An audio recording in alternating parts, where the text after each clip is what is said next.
দেখুন, স্বপ্ন আর দুঃস্বপ্নের মাঝে ফারাক মাত্র 30 সেকেন্ডের, আর তাতেই সবটা শেষ হয়ে গেল এক নিমেষে। এই 30 সেকেন্ডে কিভাবে এই উড়ানের পরেই ঘটল বিমান বিপর্যয়? সমস্ত হারিয়েছেন যারা, তারা চোখের জলে নিজেদের স্বজনদের খোঁজার পাশাপাশি এই প্রশ্নও রাখছেন, একথাও বলছেন যে সমস্ত দায় এয়ার ইন্ডিয়া। আমরা এই সমস্ত বিষয় নিয়ে আলোচনা করব, কিন্তু তার আগে আজকের বিষয়। আহমেদাবাদে বিমান বিপর্যয়ে মৃত্যু মিছিল, স্বজন হাহাদের হাহাকার। উড়ানের 30 সেকেন্ডের মধ্যেই ধ্বংস ড্রিম লাইনার, অত্যাধুনিক বিমান যাতে ওড়ার স্বপ্ন থাকে অনেকেরই। কিভাবে ভেঙে পড়ল এই অত্যাধুনিক বিমান? গাফিলতি, যান্ত্রিক ত্রুটি নাকি নাশকতা? নীল গাঢ় কমলা রঙের ব্ল্যাক বক্স, তদন্তে এনআইএ। অনেকেই বলছেন, বিশেষজ্ঞরা বলছেন, এই ব্ল্যাক বক্সই উত্তর দিতে পারে যাবতীয় প্রশ্নে। ব্ল্যাক বক্সের মধ্যেই কি লুকিয়ে রয়েছে বিপর্যয়ের রহস্য? আর এই ব্ল্যাক বক্সের তদন্তের ফলে কি কি উঠে আসবে, অবশ্যই সেটাও আমাদের নজরে থাকবে।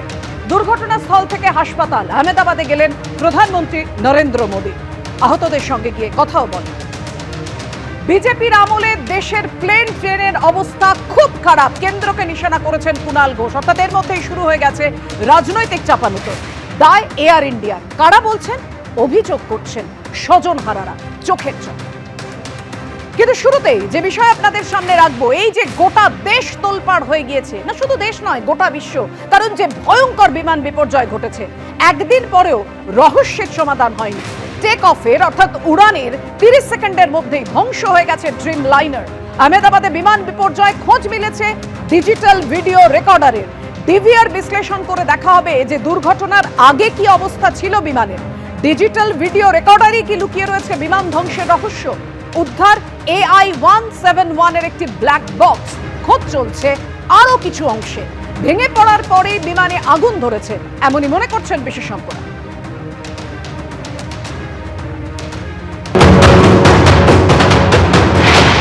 আহমেদাবাদে সেই ভয়াবহ বিমান দুর্ঘটনার ভাইরাল ভিডিও গোটা বিশ্ব দেখেছে।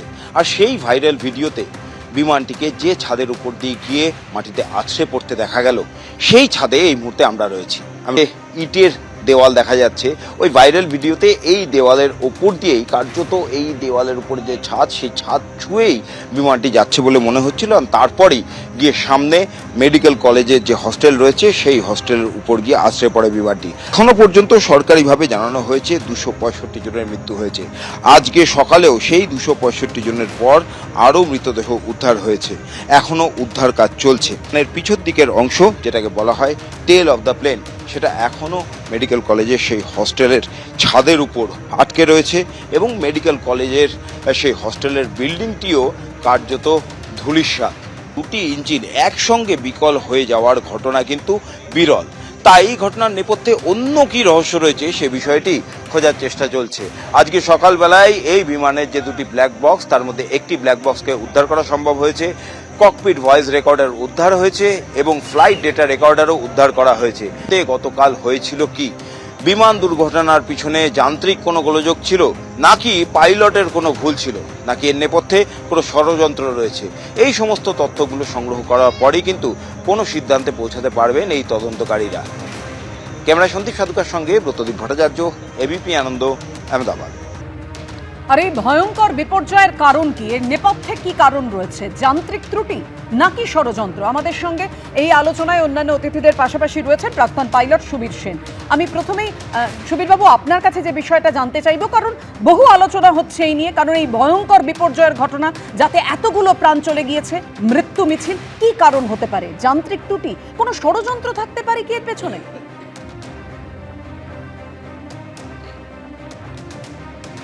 নমস্কার। আমি যেটা বলবো সেটা হচ্ছে কি আমার অনুমান, এবং অ্যাকচুয়ালি সত্যিটা বেরিয়ে আসবে এই ব্ল্যাক বক্স পাওয়ার পর এবং ওটা অ্যানালাইজ করবার পর। তো আমার যতদূর মনে হয় যে অনেক কথা বলছে, কিন্তু এটা আমার পার্সোনাল ওপিনিয়ন যে আপনার তিনটি কারণ আমি যেটা আমার মনে আসছে। একটা হচ্ছে গিয়ে আপনার দুটো ইঞ্জিনে যদি ফেল হয়ে গিয়ে থাকে, কারণ আমরা ভিডিওতে দেখেছি যে এরোপ্লেনটা উপরে উঠে টেক অফের পর একটু উপরে উঠে আবার নিচে চলতে আরম্ভ করলো, এবং ওই নিচে যাওয়ার সময় তখনও তার নোজ আপ ছিল, মানে ওরা তখনও ডেসপারেটলি চেষ্টা করছিল যে ওই উপরে উঠবার জন্য। সেটা একটা। আরেকটা জিনিস হচ্ছে গিয়ে যে আপনার তিনটে কারণ যেটা বলছিলাম আমি, একটা কারণ হচ্ছে গিয়ে যে দুটো ইঞ্জিন ফেল হয়ে যাওয়া, এটা একেবারেই অসম্ভব, কারণ আজকালকার মডার্ন এয়ারক্রাফট এমনকি একটা ইঞ্জিনও যদি খারাপ হয়ে যায়, আরেকটা ইঞ্জিনে, বিশেষ করে 787 ড্রিমলাইনার এত পাওয়ারফুল ইঞ্জিন যে পুরো লোড নিয়ে উপরে উঠতে পারবে। আর যদি দুটো ইঞ্জিন খারাপ হয় তার জন্য অনেকগুলো হয়তো পাখির ধাক্কা লাগবে, কিন্তু আমি ভিডিওতে যেটুকু দেখলাম আপনার পাখি ঠাকি সেরকম ছিল না, কিছুই ছিল না, সুতরাং সেটাও আমি এলিমিনেট করে দিলাম। দ্বিতীয় হচ্ছে গিয়ে আপনার ফুয়েল কন্টামিনেশন। যদি তেলে কোনো রকম কন্টামিনেশন থাকে তাহলে এরকম হতে পারে, হয়তো ইঞ্জিনগুলো বন্ধ হয়ে গেল, কিন্তু এরকম কোনো সম্ভাবনা নেই, কারণ আজকালকার দিনে অনেক রিফাইন্ড ফুয়েল দেওয়া হয় জেট ইঞ্জিনে, এবং এই যদি থাকতো, ধরে নিলাম ছিল হয়তো, তাতে হয়তো ওর যখন টেক অফ করতো তখনই আমরা পেছন থেকে দেখতে পেতাম যে হয়তো স্পার্ক হতো বা নানা রকম আওয়াজ করতে, যেরকম হয় আর কি আমাদের মোটর গাড়িতে আপনারা দেখেছেন। তো সেসবে কিছু হয়নি, ইঞ্জিন তো রানিং স্মুথলি। তৃতীয়টা যেটা আমার মনে হয় খুব সম্ভব, সেটা হচ্ছে গিয়ে যে আপনার টেক অফের ঠিক পরেই যখন ক্লাইম এতে প্রোফাইলে আসে, তখন পাইলট কো-পাইলটকে বলে যে, বা কো-পাইলট কনফার্ম করে যে স্টেডি ক্লাইম বা পজিটিভ রেট। ও যখন শোনে তখন ক্যাপ্টেন অর্ডার দেয় ওকে গিয়ার আপ, মানে ল্যান্ডিংয়ে যেটা আছে তখন সেটা উঠে যায়। কিন্তু এই ক্ষেত্রে দেখা গেছে যে ওটা টেক অফের পরেও ল্যান্ডিং গিয়ারটা ডাউন ছিল, এবং ল্যান্ডিং গিয়ার যদি নিচে থাকে ওটা ভীষণ প্রতিরোধ করে, যাকে বলে ড্র্যাগ, সেটা হয়, এবং তাতে এরোপ্লেনকে উঠতে সাহায্য করে না এবং তার স্পিডও কমে যায়। তো সেই সময় ওই ফ্ল্যাপস যদি ঠিক থাকে, ফ্ল্যাপস হচ্ছে আবার একটা জিনিস আপনার উইংয়ে রয়েছে, লিডিং এজ ফ্ল্যাপস আর ট্রেলিং এজ ফ্ল্যাপস, এই দুটো ফ্ল্যাপস কিন্তু সাহায্য করে এরোপ্লেনকে উপরে উঠবার জন্য। তো সেটাও যে করা হয়েছিল কি না করা হয়েছিল, that's a matter of speculation. কিন্তু আমার যা মনে হয় হয়তো পাইলট কমান্ড দিয়েছিল যে ওকে গিয়ার আপ, কারণ টেক অফের ঠিক পরেই গিয়ারটাও তুলে নেওয়া হয় যাতে করে ড্র্যাগটা না হয়, কিন্তু আপনার ফ্ল্যাপসটা তখন নিজের জায়গায় ওটা এক্সটেন্ডেড থাকে যাতে করে লিফটটা পাওয়া যায়, কারণ সেই পাওয়ারে আর যেই গিয়ার আপ হয় তখন প্লেনটা কিন্তু আপনারা দেখেছেন হয়তো প্লেনে যে হঠাৎ ক্লাইম করতে আরম্ভ করে দেয় অনেক অনেক উঁচুতে।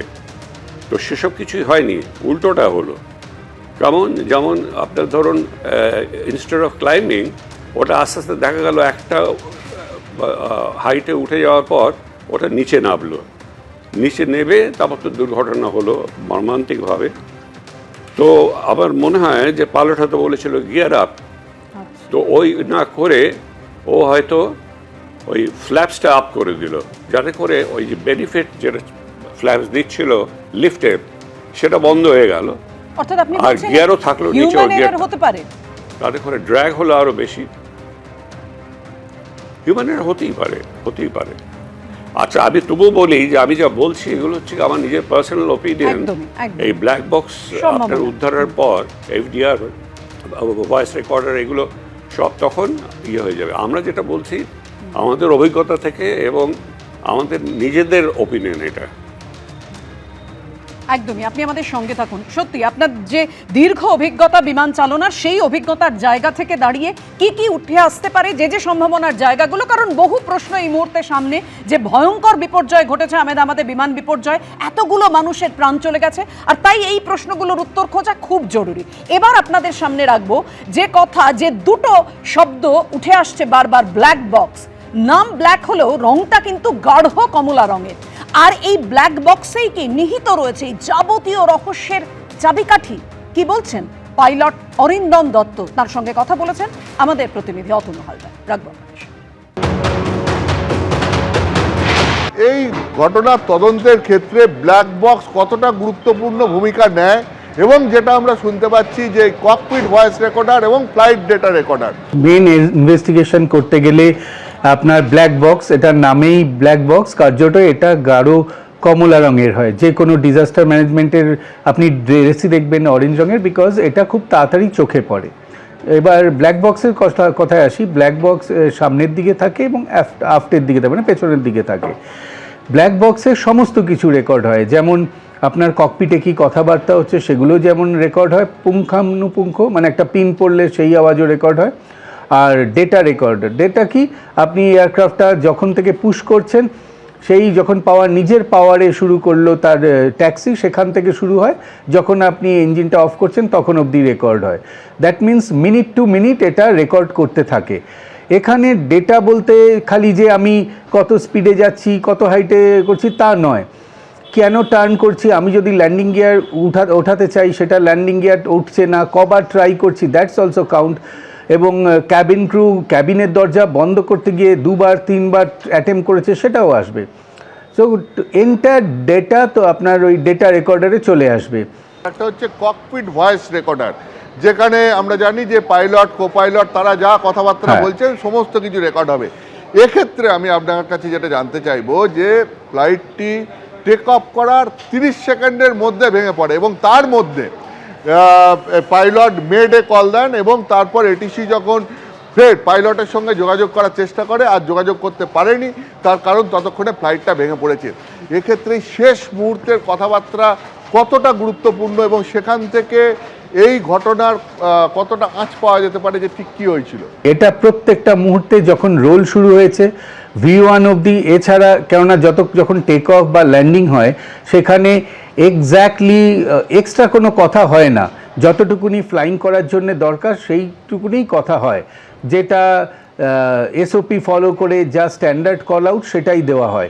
এখানে টেক অফের সময় আমরা প্রত্যেকেই জানি টেক অফ আর ল্যান্ডিং হলো vital segment for during flying. তো টেক অফের সময় যে কটা স্ট্যান্ডার্ড কল আউট সেটাই দেওয়া হয়েছে, না তার বাইরে কোনো কথা হয়েছে। V1 টপকে যাওয়ার পর আপনাকে টেক অফ করতেই হবে। সেই টেক অফের সময়ও যদি কিছু কথাবার্তা ওঠে, এক্সেস কথাবার্তা, এটা কিন্তু মানে ভাইটাল রোল প্লে করবে। তো সিভিআর ডেফিনেটলি ইটস মানে বড় রোল প্লে করার জন্যই এটা রাখা হয়েছে। অর্থাৎ বুঝতেই পারছেন, বিশেষজ্ঞরা বলছেন এই ব্ল্যাক বক্সই গুরুত্বপূর্ণ ভূমিকা পালন করবে এই ভয়ঙ্কর বিমান বিপর্যয় ঠিক কী কারণে হয়েছে সেটা জানতে। আহমেদাবাদে এই বিমান বিপর্যয়ের পেছনে কারণ কি রয়েছে, আরও একটি কারণ হিসেবে উঠে আসছে, মানে আরও একটি বললাম এই কারণ যান্ত্রিক ত্রুটি, human error, double engine failure, সমস্ত কিছুর পেছনে আরও একটু কারণ হিসেবে উঠে আসছে, সেটা হচ্ছে ষড়যন্ত্র, বিমান নাশকতা। মানে কোনো নাশকতার ঘটনা কি হতে পারে? আমি একটু সলিলদার কাছে আসতে চাইবো। সলিলদার, নাশকতার ঘটনা কি হতে পারে এটি? কারণ যেভাবে বিপর্যয়টা হয়েছে, দেখো তদন্তে নেমেছে এনআইএ। দেখো কোনো কিছুই কিন্তু রুল আউট করা যায়, অলরেডি এটিএসও এসে গেছে। একদম। অ্যান্টি টেররিস্ট স্কোয়াড হচ্ছে, এরা কোলাবোরেট করে with the all intelligence agencies এবং এরা কোলাবোরেট করে টু মানে কিভাবে এগিয়ে নিয়ে যাবে, ইনভেস্টিগেট, টু ইনভেস্টিগেট এবং হাউ দ্য ইনসিডেন্ট অকার্ড, এর মধ্যে কারুর কোনো কালপিবিলিটি আছে কিনা, কারুর কোনো অপরাধ করার কোনো যদি বিন্দুমাত্র কোনো সুযোগ বা সুবিধা থাকে সেটা কিন্তু এরা বার করার দায়িত্ব এদের, 1 নম্বর। 2 নম্বর, ডিজিসিএ আর এটিসি কিন্তু তাদের দায় এড়াতে পারবে না, বিকজ যে হাই রাইজ বিল্ডিংগুলো একদম কাছাকাছি করছে, লোকাল বডি, মিউনিসিপ্যাল বডি বা লোকাল কর্পোরেশন বডি যে স্যাংশনগুলো দিচ্ছে, এরা কিন্তু খুব সুপারফিশিয়ালি সেই স্যাংশনটাকেই কিন্তু নট করে দিচ্ছে। Yes, without physical. আপনি গুজরাটের কথা বলছেন, কলকাতার আশঙ্কার উদ্বেগের জায়গাটাও কম নয়, নির্যাতনের অবস্থাটা দেখুন। বেশিরভাগ এয়ারপোর্টে তাই, কলকাতা তার মধ্যে থেকে বাদ যায় না। এবং আমি আহমেদাবাদের কথাও বলছি, যে high rise building very close প্রক্সিমিটিতে রয়েছে। 1। 2 নম্বর হচ্ছে, দেখো একটা আমার যেটা মনে হচ্ছে যে সিঙ্ক্রোনাইজেশন অফ দি মেকানিক্যাল পার্টের সঙ্গে সফটওয়্যারের যে সিঙ্ক্রোনাইজেশন, সেখানে কোনো গলত থাকতে পারে, ফুয়েলে কোনো কন্টামিনেশন থাকতে পারে, nothing could be ruled out, কোনো কিছুই রুল আউট করা যায় না। এবং সব কিছুই কিন্তু এবং ব্ল্যাক বক্স যেটা আছে এবং তোমার ককপিট ভয়েস রেকর্ডারও যেটা আছে, ব্ল্যাক বক্স তো তোমাকে ডিসাইফার করতে হবে, ডিকোড করে সমস্ত কিছু বেরিয়ে যাবে তোমার। ভয়েস রেকর্ডে টাইম টু টাইম পাইলটের সঙ্গে কো পাইলটের যার বা ক্রু মেম্বারদের যার সঙ্গে কথা হবে ওই মোমেন্টে, যে বিকজ দ্য বয়েন্সিটা কিন্তু বয়েন্সি হচ্ছে সামঞ্জস্য যেটা তোমার মেকানিজম যেটা তার সঙ্গে সফটওয়্যারের যে যেটা প্যারিটি সেটাও যদি গন্ডগোল হয়ে থাকে সেটাও কিন্তু হবে, কন্টামিনেশন থাকলে একদম, কারণ cocopeat voice recorder, flight data recorder, যেটা বিশেষজ্ঞরা বারবার করে বলছেন এবং আপনিও যেটা উল্লেখ করছেন, মিনিট টু মিনিট রেকর্ড হয়। সুতরাং একদম পাইলট কো পাইলটের মধ্যে নিজেদের মধ্যে কি কথা হয়েছে সেই সময় কোনো একদম আপনার কাছে আসবো, কোনো সংকেত তারা পাঠিয়েছিল কিনা আসবো। একটা বিরতির সময় আছে, বিরতির পর আলোচনায় ফিরছি।